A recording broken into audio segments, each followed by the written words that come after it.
ఈరోజు జోగి రమేష్ అన్న కుటుంబానికి జరిగింది.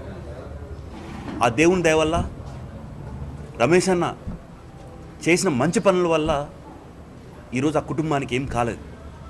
అంటే ఈ జంగిల్ రాజ్, ఈ రెడ్ బుక్ రాజ్యాంగంలో, ఈ నారావారి రక్త చరిత్రలో ఎంతమంది ప్రాణాలు తీసుకోవాలనుకుంటారనేసి మీ ద్వారా నారా లోకేష్ గారిని మేము అడుగుతున్నాం. నారా లోకేష్ గారు, మీరు ఒక బీసీని చంపాలన్నా, ఒక బీసీని గొంతు నొక్కాలన్నా 1000 బీసీలు గొంతు లేస్తాయనేసి మొన్న చెప్పాను, ఈరోజు చెప్తున్నాం. మీరు బీసీలని ఎంత తొక్కాలని చూసినా బీసీలు అంత తిరగబడి మీకు తగిన బుద్ధి చెప్తారనేసి ఈరోజు ఈ పాత్రికేయుల మిత్రుల సాక్షిగా ఈ కూటమి ప్రభుత్వానికి లేదా ఈ టీడీపీ గూండాలకు తెలియజేయడం జరుగుతుంది. సుమారు 90 రోజులు చేయని తప్పుకు ఒక ఫేక్ ముఖ్యమంత్రి ఒక ఫేక్ కేసు పెట్టి సుమారు 90 రోజులు అన్నదమ్ములు ఇద్దరు జైల్లో ఉండి వచ్చి, అదే కాకుండా ఇద్దరు పిల్లలపైన కేసులు పెట్టి ఆడవాళ్ళని చూడుకోకుండా జోగి రమేష్ అన్న గారి శ్రీమతి పైన కూడా కేసు పెట్టి అక్కడికి మీకు ఆనందం సరిపోక ఒక సునకానందంతో మళ్ళీ మీ ఆధ్వర్యంలో పోలీసులకు తోడిచ్చి ఇంటిపైన దాడి చేయడం ఎంతవరకు సబబు అనేసి మీ ద్వారా అడగడం జరుగుతుంది.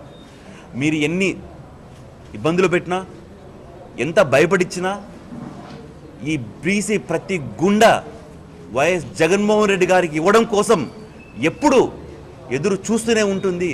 మీరు ఎన్ని ఇబ్బందులు పెట్టినా జగన్మోహన్ రెడ్డి గారికి ఈ ప్రాణం ఇచ్చేదానికి, ఈ బీసీల ప్రాణం ఇచ్చేదానికి మేము ఎప్పటికీ సిద్ధంగా ఉంటాం. మేము వెనకలిపోం. మీరు ఎన్ని ఇబ్బందులు పెట్టినా మేము తీసుకోవడానికి రెడీగా ఉంటాం అనేసి మీ ద్వారా మరొకసారికి ఈ కూటమి ప్రభుత్వానికి తెలియజేయడం జరుగుతుంది. ఈరోజు మా బీసీ ముద్దుబిడ్డ, మరి మాజీ మంత్రివర్యులు జోగి రమేష్ గారిపై ఇంటిపై జరిగిన దాడిని ఖండిస్తూ మరి వైఎస్ఆర్ కాంగ్రెస్ పార్టీ బీసీసీఎల్ అధ్యక్షులు ఎమ్మెల్సీ రమేష్ యాదవ్ గారి ఆధ్వర్యంలో మరి ఆయన్ని పరామర్శించడానికి వారి ఇంటి వద్దకు రావడం జరిగింది. నిజంగా ఈ రాష్ట్రంలో ప్రస్తుతం జరుగుతున్న అరాచక పాలనని మనందరం కూడా గమనిస్తున్నాం. ఎందుకంటే చెయ్యని తప్పుకి మరి కల్తీ మద్యం కేసులో దాదాపు 83 రోజులు మరి అరెస్ట్ చేసి జైల్లో పెట్టి ఆయనకి బెయిల్ వచ్చిన తర్వాత బయటకు వచ్చి ఆయన ఆవేదనని మరి మీడియాకి వ్యక్తపరిస్తే దాన్ని కూడా తప్పుబట్టి దాని మీద కూడా కేసు పెట్టిన పరిస్థితి ఇప్పుడు ఉన్నటువంటి కూటమి ప్రభుత్వం. దాంతో వదలలే, మళ్ళీ ఇంటిపై దాడి చేసి నిజంగా ఇప్పుడు చూసాం. ఆ వాస్తవాలన్నీ కూడా మీడియా మిత్రులు చూశారు, ఇక్కడ ఉన్నటువంటి ప్రజలందరూ గమనించారు, వైఎస్ఆర్ కాంగ్రెస్ పార్టీకి సంబంధించిన నాయకులందరూ కూడా చూడడం జరిగింది. నిజంగా ఎంత దారుణంగా ఈరోజు పెట్రోల్ బాంబులు కానివ్వండి, యాసిడ్ బాంబులు కానివ్వండి, రాళ్లతో కానివ్వండి ఎంత దారుణంగా దాడి చేశారన్నది మనందరం కూడా గమనించాం. నిజంగా ఈ ప్రజాస్వామ్యం ఎక్కడ పోతుంది? అసలు మనం ప్రజాస్వామ్యంలో ఉన్నామా, రౌడీల రాజ్యంలో ఉన్నామా?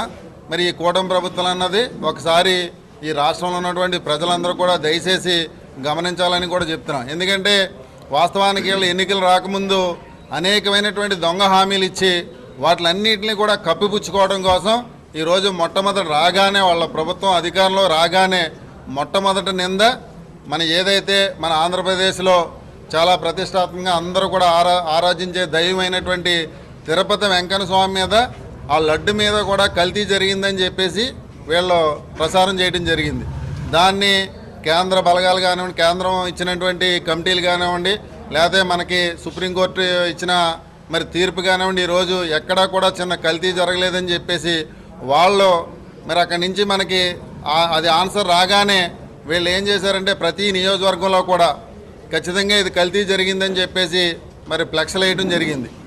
దానికి ధీటుగా మా ఏదైతే వైఎస్ఆర్ కాంగ్రెస్ పార్టీ నాయకుడు ఉన్నాడో జగన్మోహన్ రెడ్డి గారు ఎక్కడా కూడా చిన్న తప్పిదం జరగలేదు, ప్రతి ఒక్కరూ కూడా గుళ్ళకెళ్ళి దాన్ని శుద్ధి చేయండి అని చెప్పేసి ఆ కార్యక్రమం చేస్తే ఆ కార్యక్రమాన్ని కూడా అడ్డుకొని ఏ విధంగా దీన్ని డైవర్షన్ పాలిటిక్స్ చేయాలన్న ఆలోచనతోటి మరి అటు అంబటి రాంబాబు మీద కానివ్వండి, ఇక్కడ ఉన్నటువంటి మా అన్న జోగి రమేష్ గారి ఇంటి మీద కానివ్వండి ఏ విధంగా దాడులు చేశారన్నది ప్రజలందరూ కూడా గమనించండి. అంటే ఇప్పుడు జరుగుతున్న పాలన ఎలా ఉందన్నది ఒకసారి గమనించండి. నిజాయితీకి అవినీతికి మధ్య జరిగే యుద్ధంలా ఉంది ఇది. ఎందుకంటే అవినీతి చాలా హడావిడి చేస్తూ ముందుకు పోతూ ఉంటుంది. ఈరోజు కూటమి ప్రభుత్వం ఆ విధంగానే వెళ్తుంది. నిజాయితీ చాలా నిలకడగా నిశ్శబ్దంగా ఉంటుంది. ఖచ్చితంగా ఆ నిజమనేది ఎంత నిశ్శబ్దంగా ఉందో దాని భయంకరం ఏంటన్నది రేపు వైఎస్ఆర్ కాంగ్రెస్ పార్టీ వాళ్ళు కూడా ఈ కూటమి ప్రభుత్వానికి ఖచ్చితంగా చూపిస్తారు. మీరు ఇదే విధంగా రేపు పాలన చేస్తే రేపు జరగబోయే ఏ ఎన్నికలైనా ఉన్నవండి, లేదంటే ఇటువంటి ఇంకా అరాచకాలు లేకపోతే ఇటువంటి దుర్మార్గమైన పాలన చేస్తే కనుక ఖచ్చితంగా తిరుగుబాటు అన్నది ఏ విధంగా వస్తుంది అన్నది కూడా గమనించాలని చెప్పేసి. ఎందుకంటే మనం ప్రజాస్వామ్యంలో ఉన్నాం, ప్రజల్ని మనం కాపాడవలసింది పోయి మరి ఏ విధంగా మనం ముందుకెళ్తాం అన్నది కూడా దయచేసి కూడా గమనించండి. ఎందుకంటే నిజంగా వాస్తవానికి ఇక్కడ రమేష్ అన్న ఇంటి దగ్గర జరిగిన దాడుల్లో మరి అక్కడ దాడి జరుగుతుంటే పోలీసులు పక్క నుండి చాలా దారుణంగా చూసే పరిస్థితి మనం అందరం కూడా గమనించాం. ఎందుకంటే వాస్తవానికి చట్టాన్ని కాపాడి మనకి రక్షణ ఇవ్వాల్సిన పోలీసుల్ని కూడా వాళ్ళు ఏ విధంగా వాళ్ళ దారిలో పెట్టుకున్నారో, వాళ్ళని ఏ విధంగా మరి వాళ్ళ పేక నొక్కుతున్నారు అన్నది కూడా మన అందరం కూడా గమనించాలి. ఎందుకంటే ప్రభుత్వం మేము అధికారంలో ఉన్నాం, మేము ఏం చేసినా చెల్లుతుందన్న ఆలోచనతో ఈరోజు కూటమి ప్రభుత్వం ఎదురుకెళ్తుంది.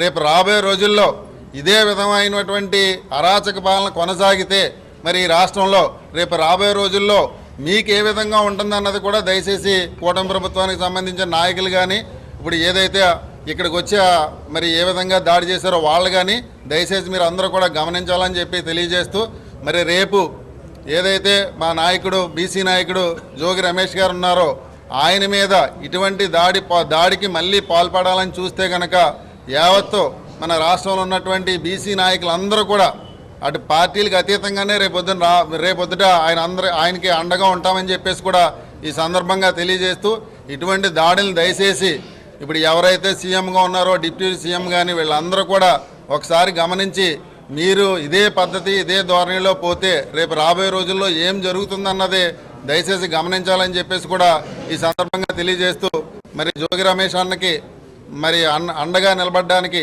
రాష్ట్రంలో ఉన్నటువంటి మరి జిల్లాలో ఉన్నటువంటి బీసీకి వైఎస్ఆర్ కాంగ్రెస్ పార్టీకి సంబంధించిన బీసీ నాయకులందరూ కూడా ఇక్కడ రావడం జరిగింది. రేపు రాబోయే రోజుల్లో ఎవరికి ఏ అన్యాయం జరిగినా ఖచ్చితంగా మేము అందరం కూడా వాళ్ళకి అండగా ఉంటామని చెప్పేసి తెలియజేస్తూ సెలవు తీసుకుంటాం.